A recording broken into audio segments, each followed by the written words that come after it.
Okay, let's get going.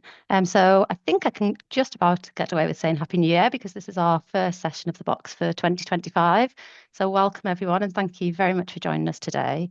For those who haven't joined us before, the box is our webinar series aimed at insurance brokers, intermediaries and insurers. I'm Emma Harrison. I'm a principal associate in our insurance disputes team. And I'm joined today by Helen Tringham, who's a partner, and Helen specialises in contentious data, including data breaches and cyber attacks. So just a couple of housekeeping points just to start off with. The session is being recorded. You can see us, but we can't see you. And we should have time for Q&A session at the end. So if you've got any questions, then feel free to post them in the Q&A box and we'll do our best to deal with them at the end of the session. So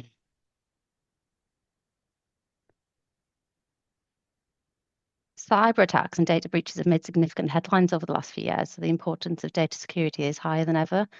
Today's session, we're going to take a look at data protection in the context of insurance brokers, including the potential roles and obligations a broker may have in relation to personal data, instances where personal data breach might be likely to occur and how to spot them, and some of the immediate actions that need to be taken in the event of a personal data breach. There's a lot to cover. It's a huge topic, so let's get going. So Helen, to get started, could you please tell us how an organisation can spot that they're handling personal data in the first place and the risks that might give rise to? Sure, that's a great first question because insurance brokers and intermediaries will be handling massive amounts of personal data, some of which they'll have generated themselves, for example, with regard to their employees, and other personal data will have been received from third parties, such as the companies they're working with, and in relation to any actual claims. From a legal perspective, you have really obvious personal data, such as names and addresses. And at the other end of the spectrum, personal data can be inferred. For example, using someone's initials or a reference instead of their full name will not necessarily remove the personal data label. Whether data is personal data usually hinges on whether it identifies someone, even by inference, or when matched with other data sets stored elsewhere within the organisation. As a minimum, brokers and claims intermediaries will be handling personal data about many different individuals, so policyholders and household members, potential new and previous policyholders, third parties, employees, and also brokers are likely to be handling some information that's not personal data, such as financial information of their customers, which also needs to be handled carefully in terms of confidentiality. The risk levels around that personal data vary depending on the type of personal data and how it's processed. So some personal data needs to be handled more carefully than ordinary personal data. So that includes special category personal data. It also includes criminal offence data.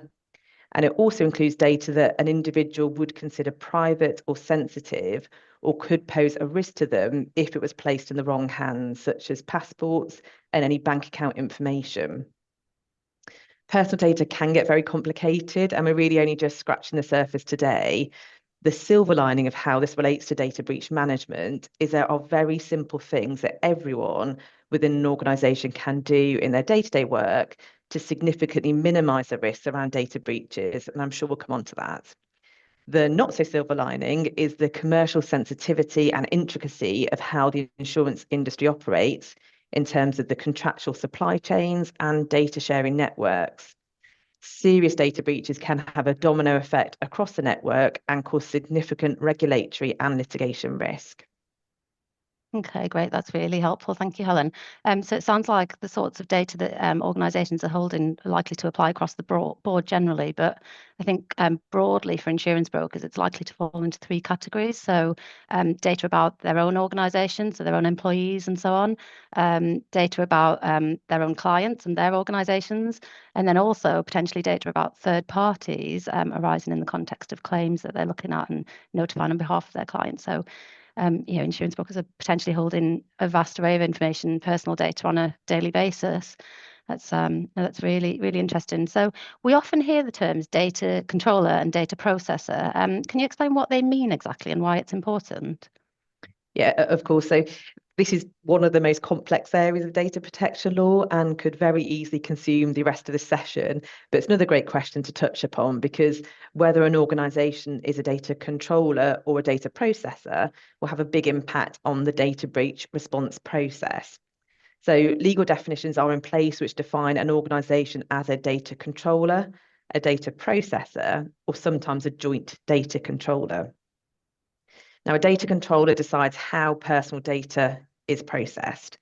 A data processor does exactly what it is told to do by the data controller. So a good example of this is if you outsource your payroll function to a third party, the employer is a data controller telling the payroll company what amount to pay and to whom, and provides them with the bank account information. The payroll company does exactly what it is told to do by the employer and is therefore a data processor.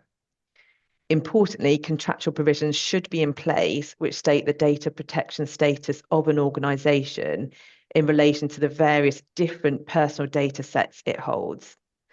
The bottom line is that it's important to have a strong data protection set of policies and procedures in place to reflect the correct arrangements and ensure that they are not undermined by what actually happens in practice. That's great. Thank you, Helen. And I just realized that I haven't actually moved on the slide, so sorry about that. That's really interesting. I think the example of the payroll example, that's a really good one because it's really clear, and it's one that most organizations, or a lot of organizations, are going to be familiar with in one way or another. I wonder whether for brokers, there's also going to be considerations around the data that they're holding on behalf of their clients, potentially in relation to third parties in the context of claims. If they're notifying those to their clients' insurers, then I suppose, like everything, it will probably depend on the specific circumstances and the contractual relationships between the various parties. But it potentially gives rise to a question about who's in which role in those circumstances, doesn't it? Okay, no, that's really great. Thank you. So moving on, and I will move the slides on this time. What is a data breach and how are they detected?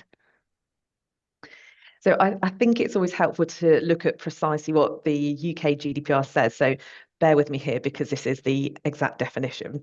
So a personal data breach is a breach of security leading to the accidental or unlawful destruction, loss, alteration, unauthorized disclosure, or access to personal data, whether accidental or deliberate.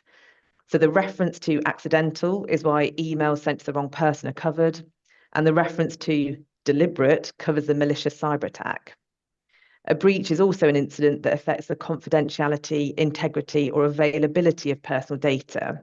So if your systems are down and you can't access some of the personal data, that is technically a data breach also. The most common data breaches we see are sending an email containing personal data to the wrong recipient, the theft or loss of data or equipment, unauthorized access to or use of a device, file location or document contents. However, the big cyber attacks are also a data breach, and the same law applies to both. The more significant data breaches are usually those of the malicious element, such as phishing and quishing links in emails, resulting in access to whole systems or the obtaining of passwords. Clear and obvious reporting procedures for data breaches are key for good data protection compliance, as are regular training and awareness initiatives in order to minimise the impact of I think it cut out very slightly at the end there, Helen. I don't know if it did for everyone. It was literally just the last few words, but no, that was really really helpful. Thank you. There's quite a lot in there, isn't there? It's really interesting you mentioned about an organisation's systems being down and that potentially giving rise to a data breach. That seems really unfair, but I think it's something that crops up fairly often, or it's not uncommon in practice, isn't it? No, that's great. Could you give an example of a common data breach, maybe, and from a legal perspective, maybe walk us through the immediate steps that an organisation should follow? Absolutely. And do let me know if I cut out again, Emma. I will do. So I'll use the example of the email, so sending an email to the wrong person, because it's probably the most common type of data breach. It's not always the most exciting or significant of breaches, but it's still a really good example to determine the risk level of the personal data involved and how that impacts the response procedure. I've tried to set out the initial response steps on this slide. But as a preliminary point, without a good internal training and awareness plan, employees are less likely to understand that sending an email to the wrong recipient containing personal data could be a data breach. A second preliminary point is that, assuming in this instance the employee knows it's a problem, they also need to know where and how to report it, and quickly. So central reporting usually occurs via a dedicated portal, a help desk, or central email involving a data capture form. And the designated response team will need to ensure there's enough detail provided. Those responding to the breach will need to understand the exact personal data involved and whether it contains special category personal data, criminal offence data, or other sensitive personal data that we mentioned earlier. They'll need to understand the details of the recipient. For example, there'll be a really big difference in reporting based on whether the unintended recipient is a trusted person, so for example, a solicitor, or whether the recipient is a vexatious litigant in person on the other side of an underlying claim.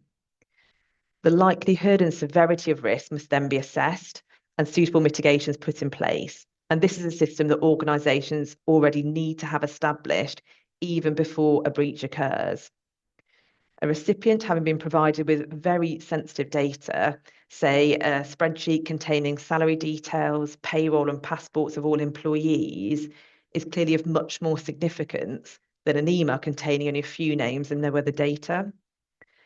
The impact of the risk must then be assessed, such as the risk of fraud, reputational risk, or the risk of discrimination. And then the likelihood of those risks materialising must be assessed. For example, an indication of fraud in obtaining the spreadsheet is more likely to result in a risk than a colleague receiving the email in error, reporting it straight away, and confirming deletion of the attachment and that it wasn't read. A good data breach response process will already have listed aggravating and mitigating factors to take into account to assist the assessment process, and this will help speed up the appropriate response. The time the email was sent must also be captured because 2 statutory reporting obligations must be considered. If the breach is likely to result in a risk to the rights and freedoms of individuals, the regulator, namely the Information Commissioner's Office, the ICO, they must be informed within 72 hours of the breach occurring. If there's a high risk to those rights and freedoms, then the data controller would need to consider the statutory requirements towards the individuals, so the data subjects themselves, without any undue delay and assist them with mitigating the risk. For example, if their bank account details are compromised, they could be informed so that they can monitor their accounts for any fraud. Clearly, the response is going to look different each time because it depends on the personal data involved, the presence of hostile factors, and whether technical assistance is needed to discover or mitigate the risk. The key is to plan ahead and have a plan for each level of risk and key responsible people within the business to react quickly, as this plan needs reviewing and rehearsing regularly to continuously improve it. The response team needs to know when to involve IT or the legal team, for example, or to escalate within risk or indeed inform insurers. The statutory obligation and the regulators demand that data controllers have robust measures in place around data breach avoidance and management. And this is scaled, so the larger the organisation, the more is expected of them.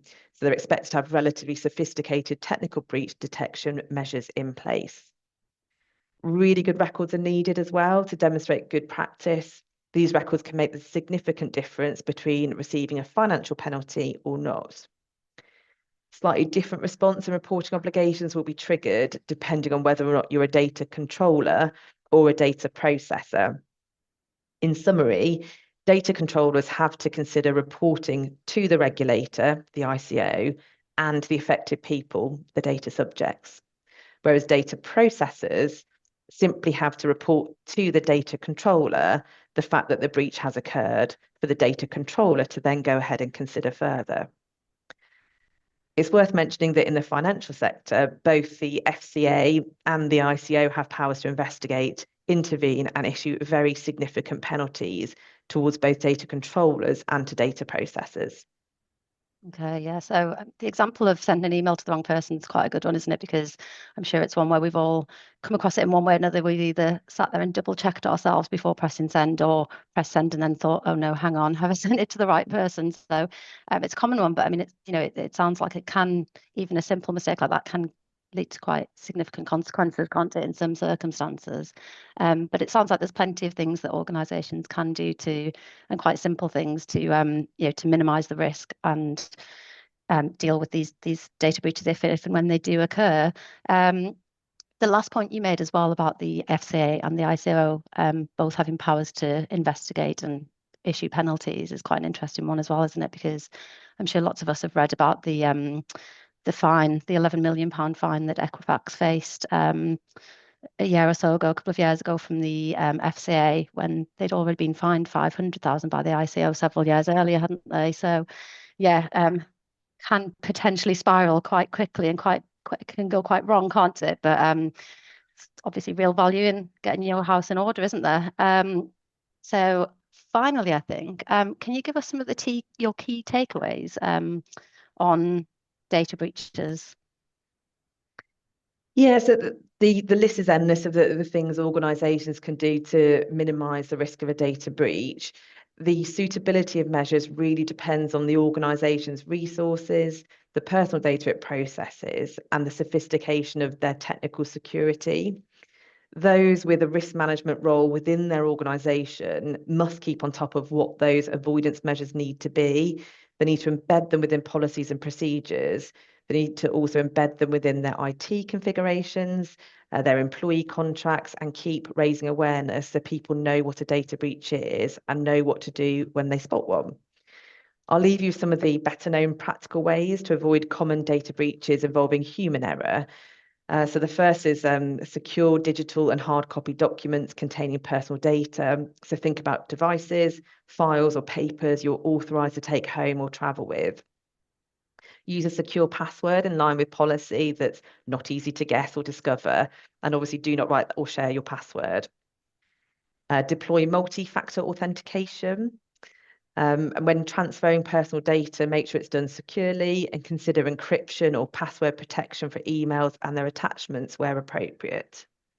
Always check the recipients before clicking send. Apply data retention schedules routinely.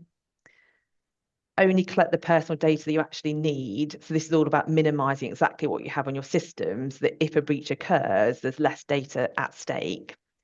Do not click on suspicious links and report potential or suspected breaches or security omissions. Follow your own internal reporting procedures quickly, even for suspected breaches, because that in turn can prevent a bigger risk from occurring. Be organisation-wide aware of how easily cyber attacks can unfold through phishing or quishing, and keep up to date with security and data protection training, and try and contribute to a positive and proactive data protection culture. Yeah, great. No, that's great. Thank you. And not that it's something that we should need to remind insurance brokers, but I'd add to that list also check your own cover, obviously, and think about when you might need to notify your own insurers of a potential issue or breach, whether you've got a standalone cyber policy or an extension to a professional indemnity or other policy. Thank you, Helen. I thought that was really, really interesting, and hopefully it was really useful to the audience as well. I'm just going to have a quick look and see whether we've got any questions. I think, let me just check the Q&A box. So we don't actually have any questions from the audience. If anyone's got any, feel free to pop them in now. But one thing I was just thinking back to, Helen, you mentioned earlier on about, and I was quite surprised by it when we were discussing this, if an organisation's systems are down, that could potentially give rise to a data breach. Can you just talk us through that a little bit more, Yeah, I know please? it seems a bit odd, doesn't it? Yeah. But when the GDPR came in, the whole ethos behind it is it's supposed to be a data protection by design. And so what is expected by the GDPR and the regulator is that data protection is at the forefront of everything that an organization does. And the individuals, so the data subjects, are front and center of that thought process. So when a system goes down that has personal data in it, that could have a real impact on those data subjects. Mm-hmm. So if we think about it in our personal lives, if something goes down at the airport that prevents us from going on holiday, or our bank account systems go down and we can't make everyday purchases, that's a huge impact for us as individuals. So from an organisation perspective, the systems going down could have a knock-on effect on those individuals, and that's why it's classified as a data breach that needs to be considered as one and reported in the same way. Right, okay, yeah, no, that's interesting. We have actually got a question from one of the audience as well now. So can you explain what quishing is, please? Yeah, absolutely. So quishing is when there's a QR code that you scan, but it's essentially a dodgy link and takes you to an unfavourable website that could compromise your details. I can assure you that our QR codes at the start of this are valid and are not an attempt or quishing, but that would be where one might appear. Yeah, okay. And finally, because I think probably we've got time for one more, can you explain some of the main bugbears that the ICO have when dealing with these sorts of issues? Absolutely. So the ICO, as I mentioned earlier, is the regulator that any data breach, where necessary, has to be reported. And we obviously do a lot with the ICO. I think as the years have gone on, the ICO has less and less sympathy with organisations that fail to put in place some of the very basic measures that are required to ensure data protection compliance. So accidents happen, we're all human. Human error does contribute to the majority of data breaches, and the ICO is accepting of that. But what they don't accept is, for example, if that individual has never had any data protection training, that simply won't be good enough from the ICO's perspective, which is why there has to be a regular training program in place for individuals. In addition, with regard to the IT systems in place, so I mentioned earlier about two-factor authentication, regularly changing your passwords. If as an organisation you don't have those built in as business as usual, the ICO is becoming less and less sympathetic towards that. Right. And then another factor is obviously the larger the organisation, the greater the expectation is of the types of security that's going to be used. So it's not going to wash very well with the ICO if a very large organisation simply doesn't have good enough IT infrastructure in place to prevent some of the basic cyber attacks from occurring. Right, okay. Yeah, no, that's really helpful. Thank you. I don't think we have any more questions from the audience, so that's fine. And we're coming to the end of the time for the session anyway. So thank you again, everyone, for joining us today. I hope everyone found that useful and interesting. I certainly did. If anyone's got any questions or wants to get in touch, please feel free to get in touch with me or Helen after the session. I think the usual feedback form should pop up on your screen after the session finishes. So please, if you can, take the time to fill that in and let us know any thoughts that you have. Otherwise, I hope you all have a lovely day. Thank you very much.